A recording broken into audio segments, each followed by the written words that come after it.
Allah says, فَإِنَّهُ يَعْلَمُ السِّرَّ وَأَخْفَى. Allah knows the secret and what is even more hidden. What's more hidden than a secret, you know? A secret is something you keep inside of you, and you know it at least, right? But then there are things inside of you that you're not even aware of. There are things that are in your subconscious. There are things that are deeply embedded in your early memory that are still impacting the way you speak, the way you act, and the way you behave, that you're not even sure of. Sometimes people have very aggressive behavior. Sometimes people have very, they just blurt out and they say a lot of sarcastic things or condescending things. And then when they go to therapy and they talk to, a psychiatrist, and they dig deep into the untapped recesses of their mind, they discover there are things in my past that I didn't even realize are there, that are more hidden than even a secret that I'm keeping, that impact the way that I behave. In other words, you're discovering more about yourself. Allah is saying there are things you're conscious of that you hide, that He knows about. But He actually knows you better than even you know yourself.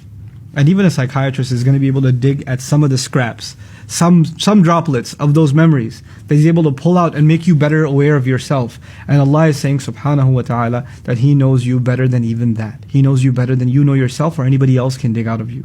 Now what's the point of knowing that? فَإِنَّهُ يَعْلَمُ السِّرَّ وَأَخْفَى.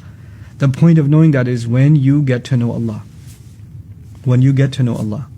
When you try to start remembering Allah, then Allah makes you more aware of yourself than you've ever been. He starts opening up to you your own consciousness, your own, the things that are deep inside you that you weren't even aware of. He starts making you aware of them, and you become a better human being, a healthier human being.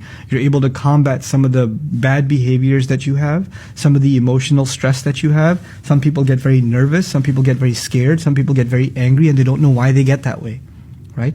And the closeness, your spiritual closeness to Allah starts actually unraveling those things. And they start actually giving you more and more confidence. And they start giving you more and more clarity.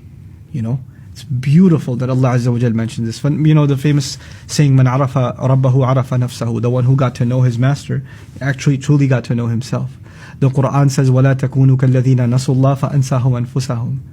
Don't become like people who forgot Allah, so Allah made them forget themselves. Right? Now what's the opposite? If Allah made someone forget who they really are, truth about themselves, those who remember Allah, Allah will make them truly aware of themselves.